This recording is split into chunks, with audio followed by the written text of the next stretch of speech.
Welcome to How to Use Phil Steele Plus. And today I'm going to take you through. Now, generally, I can't make a tape at the start of the year showing you how to use Phil Steele Plus at the middle of the year. So what I did is I brought some clips from the Phil Steele Plus tour, which take you through Phil Steele Plus during the season so you can see when the numbers are active. But let's take a look and let's get you started on how to use Phil Steele Plus. First of all, welcome to Phil Steele Plus. Glad you're on board for the entire season. $99. This thing is a great deal as you get to use Phil Steele Plus for 8 full months. So welcome on board. Now, the first thing you do, one thing I do want to mention to you is when you go to the main menu like this, the daily blog, we actually have archives on the daily blog. You can go back and look here. If you click blog archives, you could go back and take a look at every blog I have put up. This is not on Phil Steele Plus. Anybody can use this, but this goes all the way back. So if you want to look at a past blog, if you want to look at one of this year's past blogs, I put up one every day. Just go to the blog archives and click there. But let's go to my account. This is how you get started. So let's go to my account. Now, I will say this, Todd didn't update this particular one. So when you click here and you go view my online products, and that will take you to Phil Steele Plus. Actually, it takes you to the menu. Now, when you get Phil Steele Plus, you may not realize this, but you have access to the FCS digital magazine.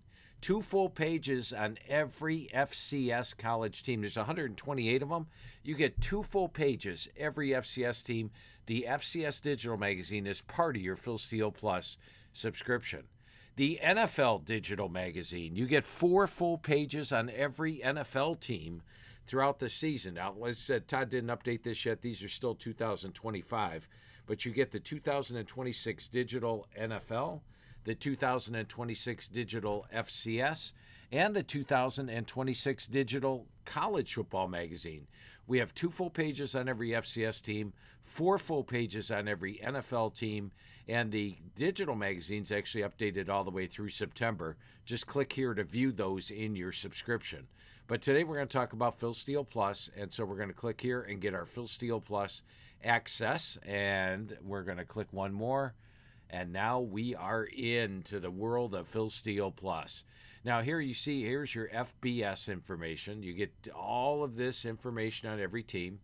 You get FCS information. You get all this information on every FCS team.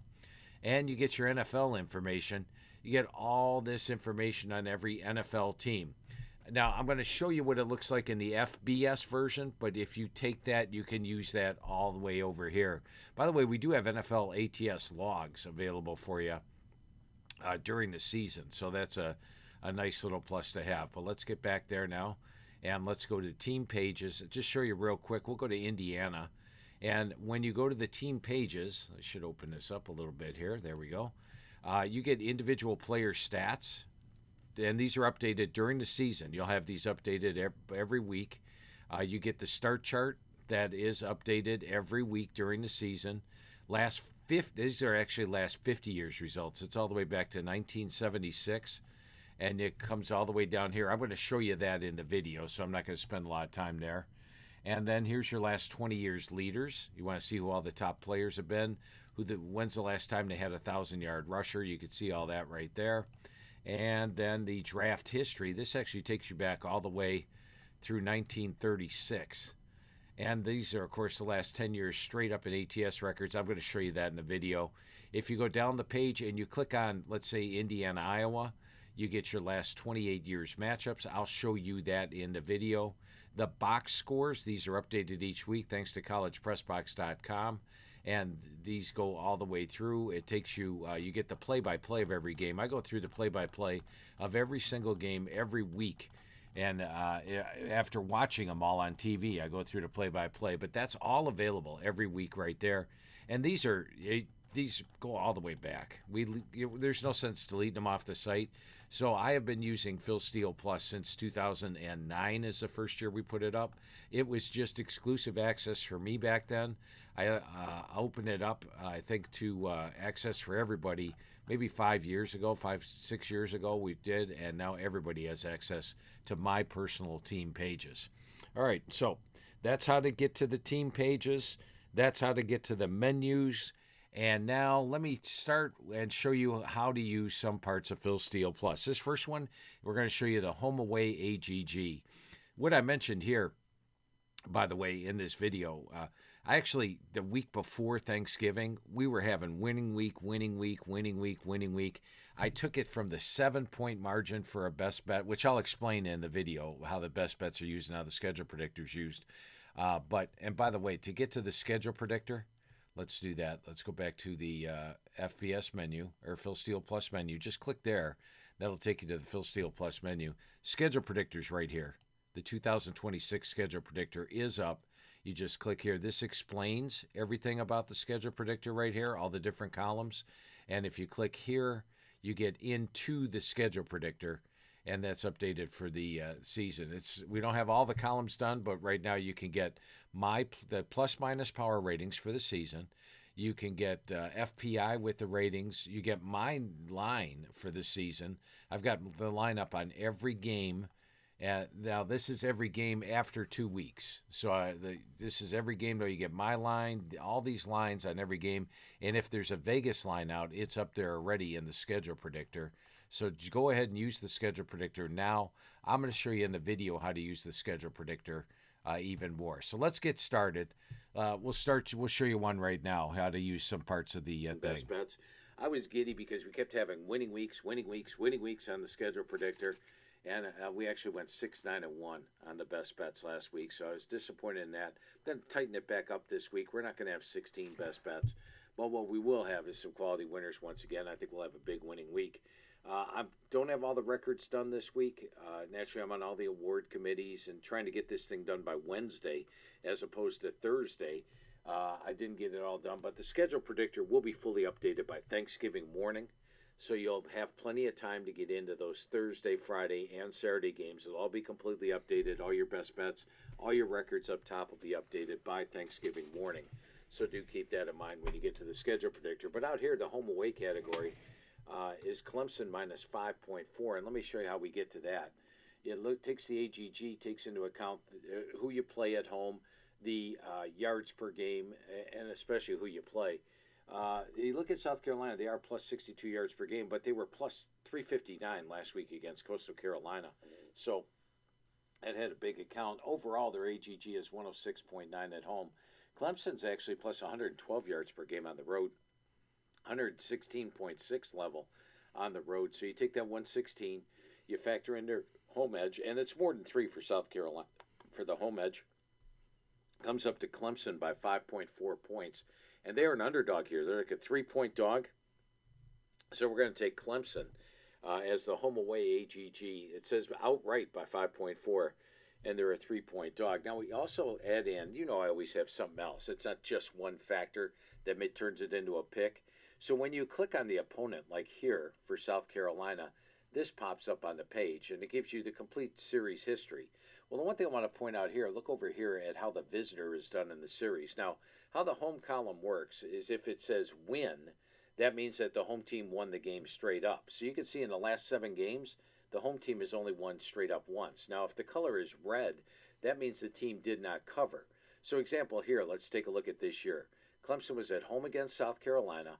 It says win. They did win the game 56-35, but they were minus 26, so they did not cover, which is why it's in red. If you count this up, the visitor is 7-0 ATS in this series. So the visitor does extremely well. And if you look over here, once again, if this is colored green, that means they won the game straight up. Red means they lost straight up. If this is colored green, that means they covered. If it's red, they did not cover. You don't have to do any math. You don't have to go, okay, but they were minus 7.5. They won by 9. Okay, they covered. No, this tells you right off the bat they covered. So anyway, at South Carolina cover, at South Carolina cover, at South Carolina cover, at South Carolina cover. They've covered their last 4 trips here. So you've got the home away AGG, and you also have the fact the visitors 7-0 ATS in this series. And let's also look at the fact when you go to Clemson, we could take a look at spread records. How is Clemson done when they're a dog of 3 or less? They are 3-2 in that section, and 4-2 over 11 years if you count them as a dog at 3 or less. They did cover this year. So You've got that going for you. They're 4-2 as a dog over 11 years. Whenever a dog at 3 or less, and you also have going in your factor. Let's go back to the schedule predictor for a minute. The revenge factor. Clemson lost a close one last year. South Carolina got a late touchdown to beat them at home. So you got the revenge factor going for them. Now, you count up here, you see all the greens. You've got 1, 2, 3, 4, 5 greens and a half green out here. Why is it 3.5? Well, it's because of here, the schedule strength. South Carolina has played the better schedule. So what I do in that aspect, I take the South Carolina cancels out this one. And then you've got 1, 2, 3.5 best bets on Clemson, which is why it's a 3.5 on Clemson. So your play there, let's take Clemson minus or plus the 3 over South Carolina. All right, your second matchup is a red-green. All right, now there you have a look at how to use the home away AGG, as well as you got a glimpse of how to use the last 10 years spread records. By the way, final score in that game, Clemson 28-14. They were plus 3, went out right by 14. Now we're going to take a look at the yards against opponents average play. So let's go ahead and go there. We'll click on it, and this is I believe this is from the same week. This week. We'll bring back a team that delivered for us on the tour 2 weeks ago, and that is James Madison. James Madison was disappointing last week against Washington State, but Washington State's got a hell of a defense. This game, I am calling my average or yards against opponent average play. All right, so let's go take a look at that. We'll go to once again, go to the menu of Phil Steele Plus. Keep moving these pages around. I should add a third page up here. Okay, so what I mean by this here is offense and defense, YPG versus opponent average. So this is, taking a look here, we've got James Madison is plus 61.2 on offense, plus 131 on defense, plus 192.4. That's number 7 overall. Come down here, look where Coastal is. Minus 58, minus 95, minus 156. All right, let me explain this chart to you. But as you can see, you have one of the best teams in the FBS against one of the worst teams in the FBS in this category. Now let me explain the category to you. I explained it to you a little bit, but we'll get into it here. Each game, we show you what they did against the opponent average. So like here, against App State, they held them to 256 yards below their average. That means App State and all their games besides James Madison gains 402 yards per game. But they held them to 146, which is 256 below their average. Add it all up for the season, they're holding opponents to 131 below their average. Coastal, on the other hand, look at all the red out here. They just gave South Carolina 579 points, Georgia Southern 633. Georgia Southern only averages 363 yards per game. They gave them 653, 290 above their average. They're allowing opponents 95 above. And same thing offensively. While Coastal's got these points over here, they're not blowing teams out as far as not putting up 500-600 yards of offense. They've only got 2 green games all year. They're actually gaining 58 yards less than what their opponents allow. James Madison 61 above. So we got that factor going for us. Generally, when you get to something like that, the schedule strength is different. But in this case, it's the same. James Madison, if you take a look at the schedule strength on this one, we come over here back to the menu, go to the schedule strength, and you see that James Madison actually comes up number 98, and Coastal is number 102. So they've got this massive edge in average, but they've actually played the tougher schedule. That amplifies it a little. Plus, James Madison's still fighting for that playoff spot. They need schedule points. I mentioned that to you 2 weeks ago when we used James Madison as the top play on the tour. And remember, they beat App State 58-10. Now they're taking on a Coastal Carolina team that they can beat. I like James Madison minus 21.5 over Coastal Carolina. All right, let's get to your quick hitters for the week. All right, now there we took a look at how to use the yards against opponent average, use the chart as you saw, and then how it's determined. We showed you that. By the way, the final score of that game, James Madison 59-10 over Coastal Carolina. A super easy winner for the Phil Steele Plus Tour. All right, now we're going to take a look at a technical situation play. We're going to look at how to use the logs, and we're going to look at how to use the situation on the schedule predictor. It's 21.5 over Western Kentucky. All right, how about our technical situation play of the week?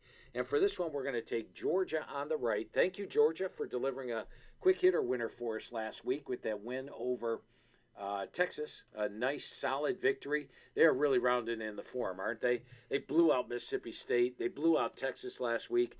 And now they're taking on lowly Charlotte. You got to be thinking Georgia is going to roll in this one, right? Well, guess what? And by the way, if I have it here on the schedule predictor, let me see if I highlighted it. Do we have Georgia on here? Georgia against Charlotte. Georgia. I don't have it, but that's my fault. I should have highlighted it. Most of the power ratings are saying Georgia by 49, Georgia by 50. Let's see what the AGG has.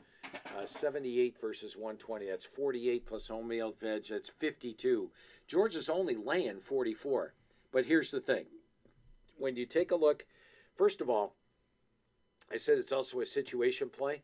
It is a sandwich game. This Texas game was huge.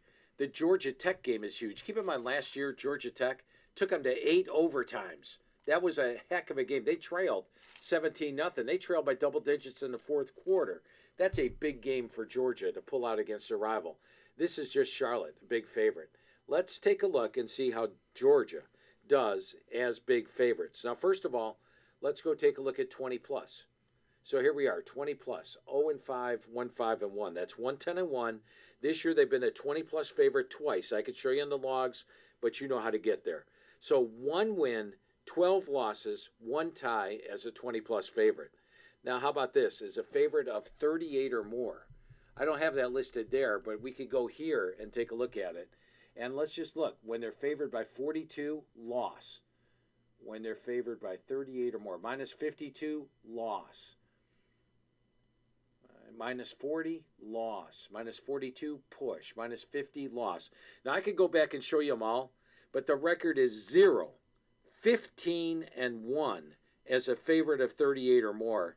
And as a double-digit favorite the last 2 years, I mentioned that already. So 0, 15, and 1 when favored by 40 plus, and they're favored by 44. The reason for that, Georgia plays a lot of guys, and in the fourth quarter, you'll see a lot of guys play. It's a massive sandwich spot. Yep, we love Georgia. I think Georgia's one of the best teams in the country. I think Georgia is now a legitimate national title contender. I think Gunnar Stockton should be a favorite for the Heisman Trophy. The defense is playing well, but we're going with Charlotte, plus 44. This is not Georgia's game. Last week, I showed you. Remember I showed you on Georgia? I came down here and said versus top 10 teams as a home favorite, 1-0, 1-0, 1-0, 1-0. They do great. As a 20-plus favorite or 40-plus favorite, this is not their game. We're taking Charlotte plus 44. And finally, your YPG versus offensive. Well, there you go. And by the way, the final score of that game, Georgia 35, Charlotte 3. Never came close to covering. Charlotte covers by double digits. So I showed you a little bit how to use the logs. You can actually go back and get the last 50 years logs. Showed you how to use the situation. Well, it didn't show you how to use the situation, but it was a situational play on the schedule predictor. Now we're going to take a look at a situational play this week. And so let's go to a situational play and show you how to use it on the schedule predictor. Situational play of the week. And for this one, by the way, it's interesting. Last week, Connecticut was a situational play of the week. And they're on the road this week against Rice. Last week, they were a situational play of the week. My computer used them as a best bet last week against Boston College. And they, of course, won the game outright last week against Boston College, 38-23. A solid win on the road. Now, what was the situation for Connecticut last week? Well, the situation, I didn't explain it on the tour. It was explained in the Inside the Press Box, but I'll show it to you here. If you looked at the schedule for Connecticut, they played Delaware, Ball State, Buffalo, FIU. They're off a bye. You look at the rest of their schedule, they had one Power 5 team on the schedule, Boston College. And well, they have Duke on the schedule, but this was off a bye. You're playing Boston College, a regional rival, huge game, massive game for Connecticut, a 5 in the 1-5 schedule. And earlier, remember, they had played Syracuse and led by 2 scores in the fourth quarter with 5 minutes to go and blew that lead. Boston College, meanwhile, was in the middle of this. Cal, Pitt, Clemson, Connecticut, Louisville, Notre Dame, SMU, Georgia Tech. What's the least important game in this entire stretch? It would be the non-conference game, the non-Notre Dame game against Connecticut. So least important game versus most important game. Huge schedule edge to Connecticut. It was on the tour, or was on the schedule predictor last week, and the computer used it as a selection last week. Well, this week, the roles are reversed a little bit. Connecticut's coming off that massive game, and you can't play 2 5 games in a row. If you play a 5 game, then you're going to have a weaker game the next week. So they're coming off a big road upset, and now they're traveling on the road again. And they're traveling not in the same area. Most of their games here are on the East Coast. Now they're traveling all the way to Texas, for crying out loud. So it's a strange situation. Meanwhile, you look at Rice. Rice is at home, off a bye, off a loss. Good situation. You remember Rice. We used them on the tour against Navy. They delivered for us in a 21-13 loss. Navy's a really good team, and that was at Navy. They only lost by 8. Right now, Rice is getting 10.5 in this game. And so it's a big, if you click on the situational plays here, and I have to explain this to you on the schedule predictor, you see the situation. If it is a negative number, that means that the visitor has the advantage. If it's a positive number, that means that the home team has the advantage. As you see here, Rice has a 2 schedule edge. That's pretty high for the schedule predictor. If it's 1.5 or higher, it becomes a scheduling edge. So they've got that going for them. The last time here, Rice was a 10-point favorite. Last year when they met, what happened in that game? Connecticut won 17-10 at home, and they were a 7-point favorite. So what this category does, and it gives me a chance to explain it, it says if you were a 7-point favorite at home, take away your 3-point home edge. That makes you a 4-point average. Now add 3-point home edge to your opponent. It's basically a 6-point difference. So if you were a 7-point favorite at home, you would have been a 1-point favorite on the road. So last year, Connecticut would have been a 1-point favorite here, and they would have won by 1 because they won by 7 at home. You'd win by 6 less on the road. You'd win by 1. So that makes it a best bet here because they're getting 10.5. So it is an overall best bet. It's in this category. The overall best bet's 40 and 27 and 2. I know a lot of you guys like to play individual categories, which makes it fun with the schedule predictor. But this is definitely your situational play of the week.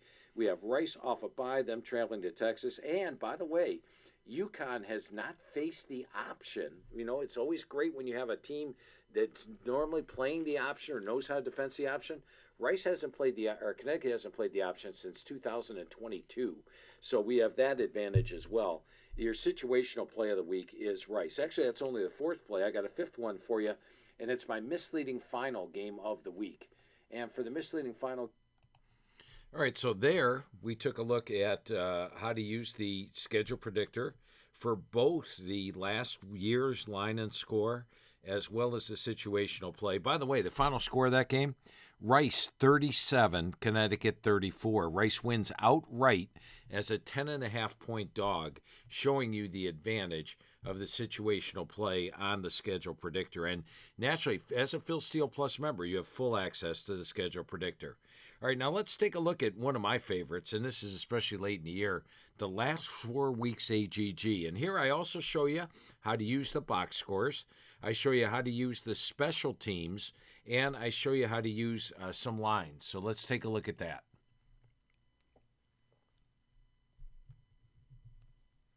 Let's take a look at the last 4 weeks AGG play. I told you this last 4 weeks is going to be one of my favorite columns. Guys, over this final month, get your schedule predictor, check out the last 4 weeks, use this a lot. Now, when you look at this game on paper for the season, this is Oregon at Iowa, one of the league's big matchups. I gave you some CUSA games. Now we are talking about a true water cooler game here. Iowa's got a shot at the playoff. If they win against Oregon at USC, Michigan State, Nebraska, they'll be in the playoff. Oregon, of course, looks like a playoff team. Now, Oregon's much more impressive. These guys in the fourth quarter will put the hammer down.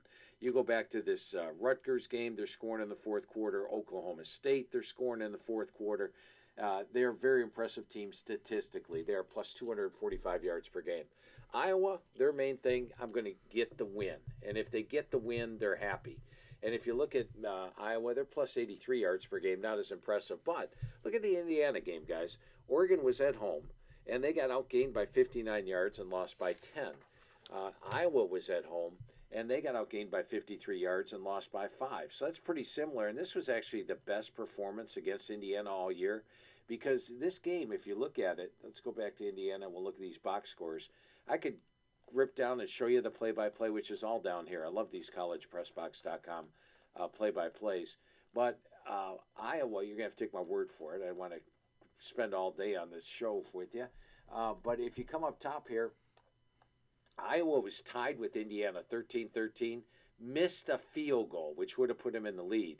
Then Indiana drove 76 yards in 5 plays, gets a 49-yard touchdown pass with 1:28 left to lead by 7, and then the safety, which made it a 5-point game. So Iowa really had a shot at taking the lead with 2 minutes left in the game against Indiana, or 3 minutes left in the game against Indiana. That's how good they played. Last week they dominated Minnesota. And then this is another one where you guys know the special teams play of the week. That thing is a perfect 4-0. I could have used this one as a special teams play of the week.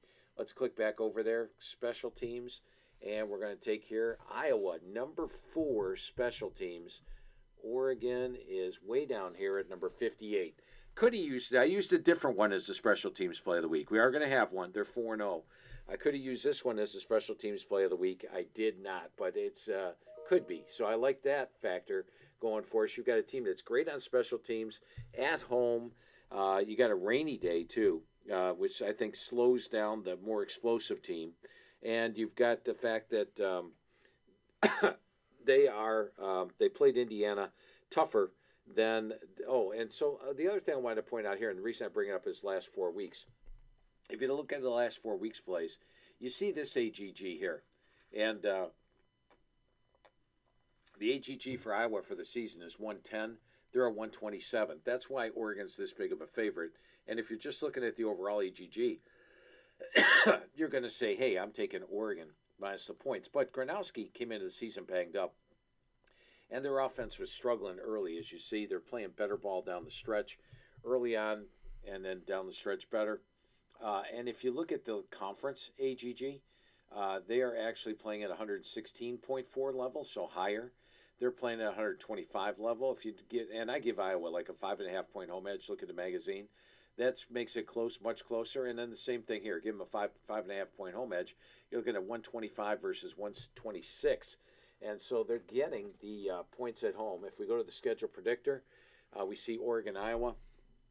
The plus-minus ratings, which did have a bad week last week, but as pointed out, they do great. Look for a bounce-back week for the plus-minus ratings. I'll talk about that next week. Iowa minus 1.5. My preseason line on the game was pick 'em. Now, schedule strength does go to Oregon, so that takes one best bet away. So that's only one now. But you got the last 4 weeks at plus 2.2. And out here, you've got the fact that Iowa, and this is a selected angle. And here's what I like. You go open up your magazine. You got angles all over the place, which are great. It's about these top box here. But let's zone in now. How do teams do as a favorite? How about a favorite 3 or less, single dog, double digit, 20 or more? We've got this for FBS. We've got this for NFL. Hey, Todd, do we have this for FCS? The combined spread records? I'll take a look. Todd will let us know. But anyway, we've got conference down here, conference favorite, conference dog. Here's what I want to hone in on.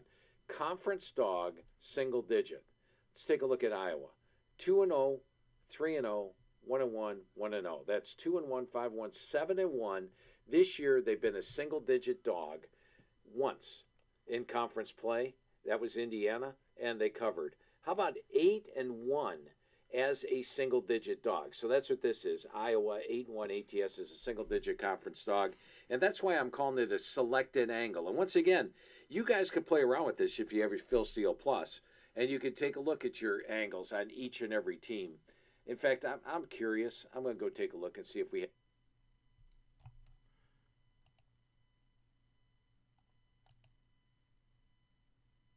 All right, so there. All right, let's. It looks like it got cut off a little bit at the end, but I will show you this. I asked a question for Todd. If you click on FCS information, then click on the team pages, and let's go to, say, Holy Cross, and click on the last 7 years. This will be the last 8 years ATS records. There you go. Same thing for the FCS. Nobody's got this stuff. But if you want to know how FCS teams do in all these different categories, it looks like Holy Cross is rarely a conference underdog, huh? They're usually favored. This is their spread records over the years. This is how they do as a favorite. This is how they do as a dog. This is how they do in conference play. Actually, this right down here, this conference dog, these look like this one's not updated correctly. We'll get that corrected by the time the season rolls around. But if you take a look here, here's your conference record as a home favorite. You can see they're good as an away favorite. I just picked Holy Cross out of the blue. I had nothing to look at there. But I just wanted to show you, yes, we do have the spread records over the last 8 years for the FCS. All right, let's get back to the tour. Now, oh, by the way, in that game, that Oregon-Iowa game, Iowa was plus 6.5. Iowa led 16-15. 3 seconds left in the game. Oregon kicks a field goal to win by 2. The cover was not in doubt, but Oregon gets a field goal to win by 2 at the end of the game. So an easy winner for Iowa. Now this is my plus-minus opponent average play, a schedule predictor play, and a last 4 weeks AGG play. Let's take a look at how to use all those factors on Phil Steele Plus. Your plus-minus opponent average play, which won last week, by the way, with Utah over Colorado. And that thing was not even remotely close, all right? When you look at Utah last week, they beat Colorado 53-7. They had a 587 to 140 yard edge. Look at this. At the half, it was 43-0 with a 398 to 34 yard edge. That's domination. And here's the tricky part. Go to individual stats. Devin Dapier sat out. It was Bird Ficklin at QB. He only hit 10 to 22 passes, but they just dominate. Why do they dominate? They have a fantastic line of scrimmage. One of the best offensive lines in the country, one of the best defensive lines in the country. Now, I bring this up as the plus-minus game of the week. So we go back over here, and we're going to take a look at opponent and defense YPG versus opponent average. And what that means is out here, if, like here last week, for example, they had 182 yards above opponent average. Now, what that means is they put up, normally Colorado allows 405 yards per game. Add 182 to that, they put up 587. Defensively, Colorado normally averages 361 yards per game when they're not playing Utah. They held them to 140, so that's a plus 221 in their favor. Now let's look at the overall numbers. When you look at the overall numbers here, this shows you that Utah is number 3 in the country, despite the fact they have 2 losses. They are plus 134 on offense, plus 109 on defense. That's plus 244 yards per game above opponent average. Now, Cincinnati has a great record. I picked them as a dark horse in the Big 12 this year. They are delivering big time for me. They are 7-1. But look at this. They're actually minus 19 and plus 59. So that's plus 40. Where does plus 40 land? You should be around here. Plus 39.7, number 62 in the country. So you actually have the number 3 team in this category against the number 62 team, and you're only laying 10 points in this one. Now, generally, when a team has that large of an advantage, that means that they've taken on a softer schedule, right? Well, let's go take a look at the schedule in this game. Strength of schedule. We're going to find where Utah is. Utah is number 38. So they haven't taken on an overpowering schedule, but tough enough. Where's Cincinnati's schedule? Cincinnati's way down here at 75. So they've got this advantage in the plus-minus, plus it's against a much tougher schedule. And let's look who Cincinnati's played. They beat a struggling Baylor, Oklahoma State, which is horrible, UCF on the road. Iowa State was missing 6 defensive starters. Kansas has really struggled. Northwestern State, Bowling Green. They did lose in Nebraska. Utah's a better team than Nebraska, and since he lost by 3. So add it all up. It's in the altitude. It's at night. And let's also look at this. Let's bring the schedule predictor back into play. By the way, the schedule predictor doesn't just have these games on here. It's got every single game, every single week. And you can find your favorite category. Hey, I really like the last 4 weeks. And what did I tell you guys? I said the last 4 weeks really gets going as the season gets on because you're dropping off half the schedule or dropping off over half the schedule by the end of the year. It's just teams in good current form. And look at this. Perked up to 7-4 again last week. It's only 22-19 on the year, but some of those weeks where, hey, there's 5 weeks of action, you're dropping one game off. Now you're dropping off half the year. This is where the last 4 weeks heats up. I would watch this column this week. Also, the conference AGG is a good column to watch at 45-25. Here's your home away AGG. But let's look at the last 4 weeks AGG. Utah by 24, and where that's found is right down here. This only takes into account the last 4 weeks. So the last 4 weeks, even with this loss to BYU, which, by the way, they had a 470 to 368 yard edge, 41-14 they're beating teams. They're beating them 37-20. But once again, the computer takes into account the strength of opponent and the yards. They are only plus 16 yards per game in these 4 games. They're plus 222. They're playing to 130.5 level. They're only playing to 111.5 level. That's 19. Add the home field edge of 4. That's 23-point edge for Utah in this one. Let's go back to the schedule predictor, and we will see Utah by 24, Utah by 17, Utah by 17, Utah by 19 in the AGG. This is a 5-angle play on Utah this week over Cincinnati in the schedule predictor. All right, quick hitter time, and you remember 2 weeks ago. All right. And by the way, the final score in that game, Utah 45 and Cincinnati 14. Utah wins by 31, a blowout win, showing you the strength of the last 4 weeks. I also got to show you a little bit of the halftime. That's important. We give you the halftime of every game. That's really a big plus. Not only the box score, but then we show you the halftime. Now we're going to look at one of my favorites that I use on the tour, and it's something that I love, is the red-green matchups. At a glance, when you open up a team page, you could see strengths and weaknesses by the red and the green. I can't use that in the magazine because it doesn't show up well, but it shows up so well here. I'll explain it more. Let's take a look at a red-green game. Also, we take a look at the last 50 years logs. So let's take a look at that.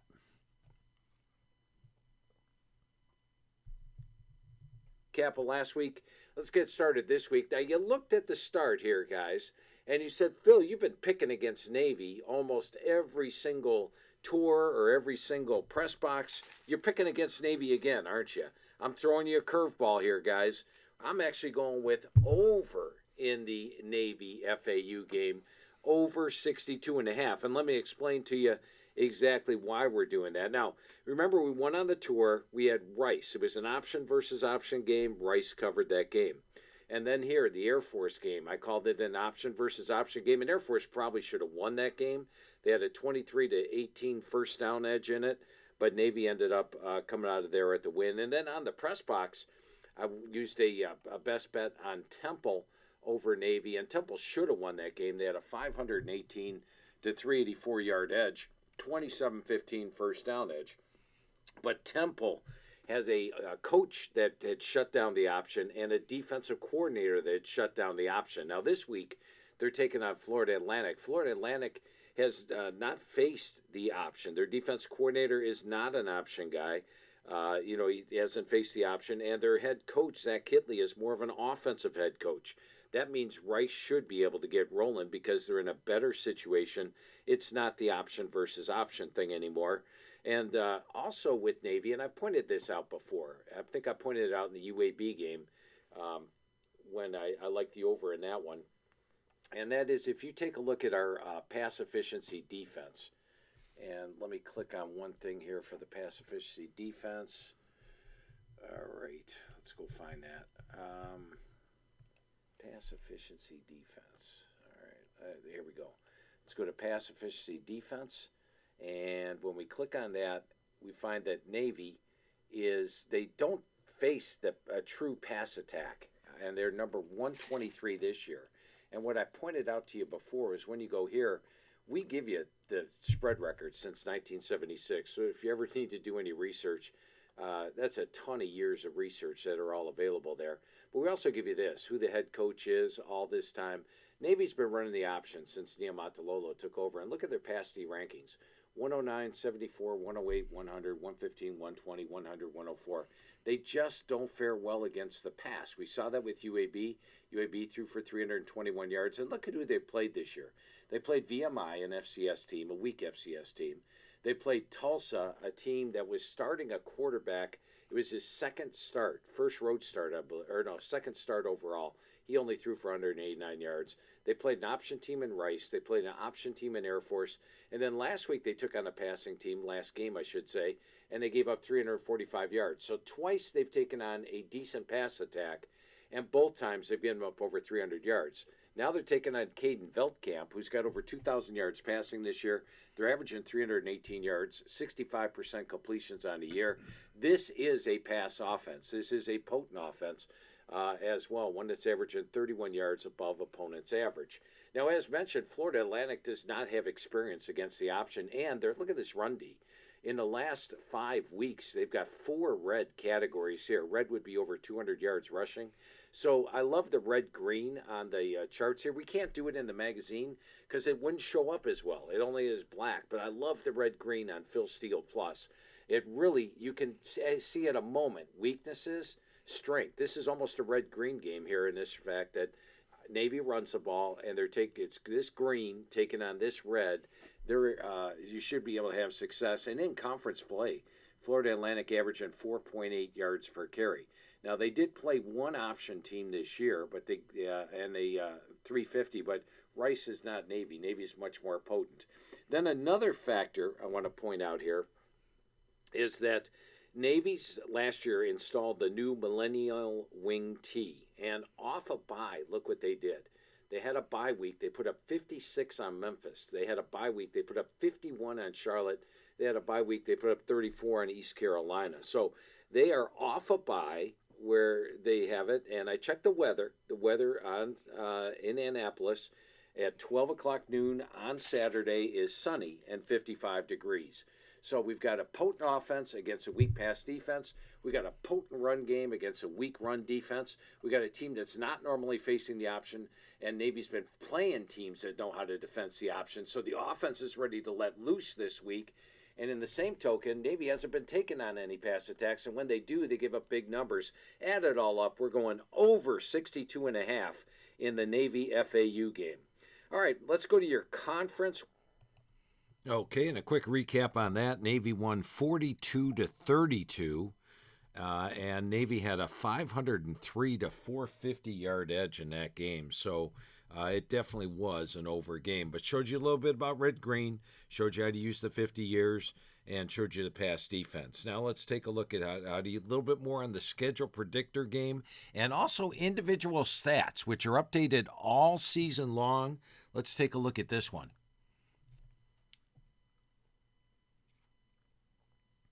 All right, let's get to your schedule predictor game of the week. And I clicked off it, so it moved up there again. We're going to put Hawaii on the right, and we are going to put Utah State on the left. Let's see what we got going on here. Utah State's over here on the left, and we're going to put Hawaii on the right.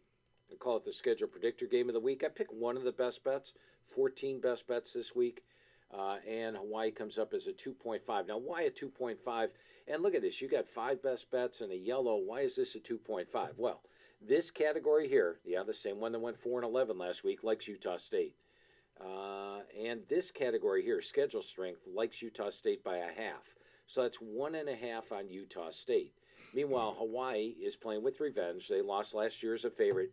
To be a 3 revenge play, you have got to have lost to the team last year as a favorite. If you always lose to a team, it's not revenge. It's just getting your butt beat every single year. But a true revenge play is you lost to the team last year as a favorite, and that's why it's 152 over the last 3 years. Also, the situation. Hawaii at home. In this one, they get a situational edge. I do an ABC thing each year. Which are your important games, which are not. And this one came up more important to Hawaii than it is to Utah State. My preseason line on the game was Hawaii -6. The current line is Utah State -1.5. Utah State's favored here. And if they met last year, you could see Hawaii was favored last year, and they lost, and they got blown out outright. So anyway, that's 4 things working for Hawaii, 1.5 for Utah State. That's why it's a 2.5 out here.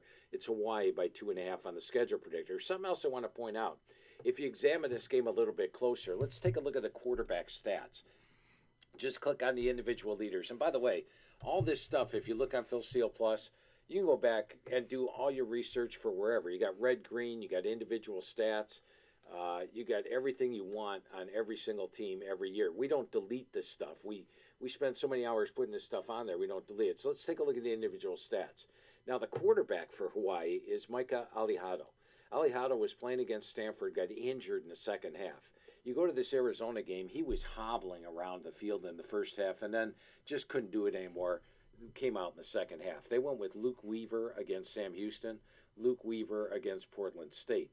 Now, Alihado did return against Fresno State. Unfortunately, in his first game back, he threw 3 interceptions, 2 of them in the fourth quarter, which were pivotal in the loss. Now, last week, Alihado, much like he was in the first half against Stanford, was finally 100%. 35 of 47, 457 yards, a 3-0 ratio. So we have a 100% Micah Alihado here. You've got the numbers back it up. We are going to take Hawaii plus the points in this one. And as mentioned, the preseason line, let's see what that's doing this year. 9-4 last week. I put the numbers up here, my preseason line on every game prior to the year, and a lot of times there's value. You know, people only react to what's happened the last couple of weeks, and you get some hidden value. I thought Hawaii would be a 6-point favorite in this game in the preseason. Not a lot's changed. Like I said, the reason for this downturn, the Arizona loss, was Alihado was hobbling around. The non-great, I mean, they did beat Sam Houston and cover. Portland State was not a great game, but they didn't have Alihado. The 2 interceptions were crucial in the loss to Fresno State. They actually had a 20-16 first down edge there, and then they blew out Air Force. So with a healthy Alihado, I think they'd be favored, and that's what the preseason line is. You can see 9-4 in those plays last week. So add it all up, we got a revenge play, we got the preseason play, we got the situation.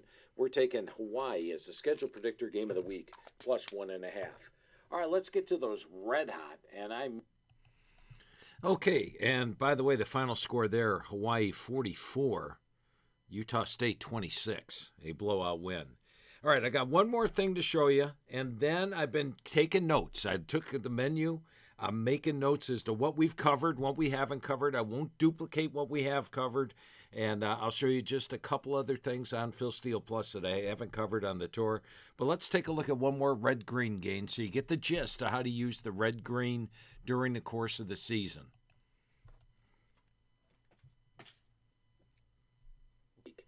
All right, let's get to the college. I've only got one college game for you. Now, next week, I should have a bunch more. I think on Saturday, there's like 8 or 9 bowl games. I'll have all the bowls analyzed for you, broken down. But I got a good one for you, and it's a red-green game. I love red-green games. So for the red-green game, we're going to put Western Michigan on the right, and we're going to put Kennesaw State on the left.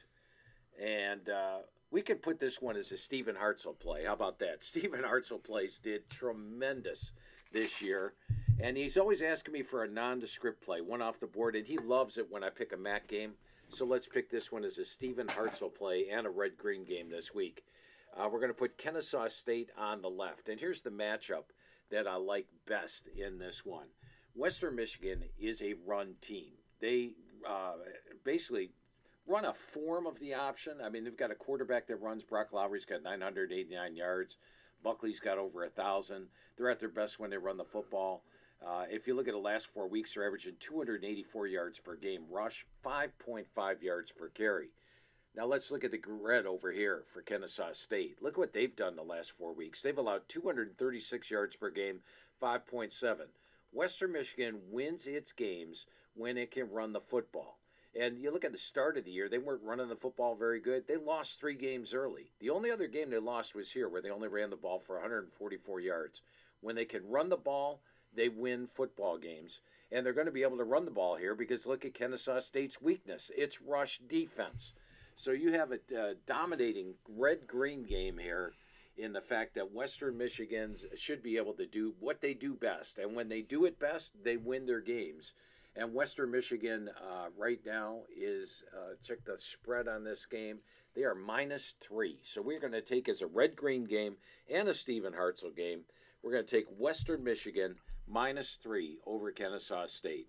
Well, there you go. All I'm right. going to start with my home away AGG. All right, so we have wrapped that up. Let me close that out, and now we'll get to some of the categories that weren't covered. By the way, the final score of that game, Western Michigan ran for 303 yards and won the game 41-6. Naturally, if you dominate the line of scrimmage and run the football like that, you're going to win big. They were -3 in that game. But let's talk about some of the other things that weren't covered now. First of all, let's go back to the Phil Steele Plus menu, and there's only a few. We covered a lot of how to use Phil Steele Plus, but let's take a look at a couple of these that aren't. And by the way, all season long, I do a Phil Steele Plus tour with selections. You get selections like that every week, so do make sure you check it out. The ones that we didn't cover, injuries and transfers. Now, the guys did a great job, by the way, putting together the FCS preview. You get 2 full pages on every FCS team. They haven't had time to update the injuries and transfers. We're going to do that. We're going to get them updated in the magazine, and all that will be updated in the next week or so. So this will be up this week. Just click on it this week to get there.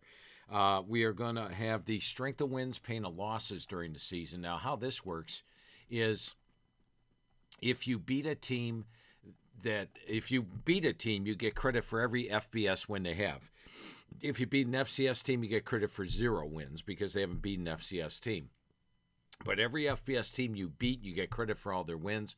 Every FCS team you lose to, you get credit for all their losses. So there's your wins, there's your losses, here's your overall numbers. These are at the end of the regular season. Indiana was number 1 at the end of the regular season.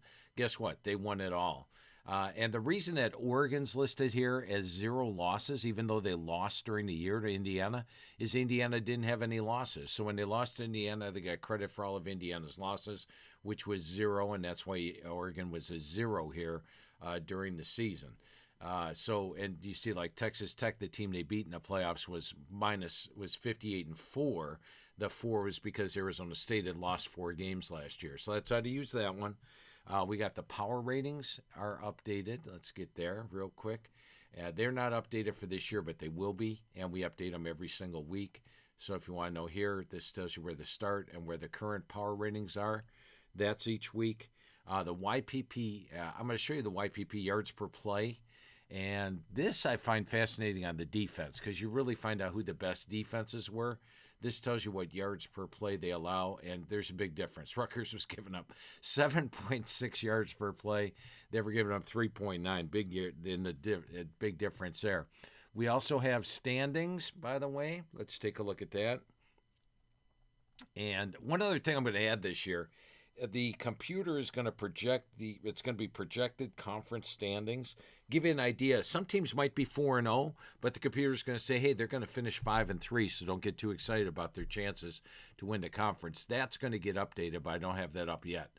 Here's FBS standings. You get all these records where they are total offense, scoring offense, defense, and the records for the year. That's updated every single week right here on Phil Steele Plus. And that one that I use a lot, if you want to find out about a team and you're like, okay, now naturally you could go anywhere and get stuff, but the links in newspapers, this takes you right to their official site, and these are the newspapers that cover the team.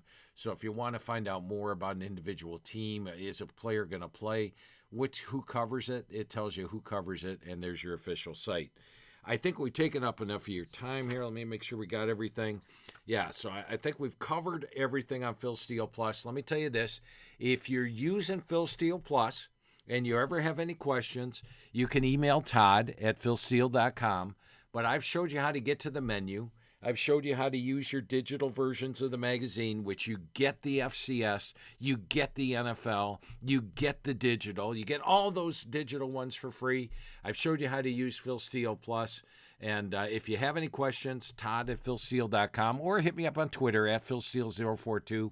I'll try to help you out. And then take the Phil Steele Plus tour during the year. You keep learning more and more about how to use this to its fullest. But once again, can't thank you enough for being a Phil Steele Plus member, and I hope you found this tutorial to be helpful for you.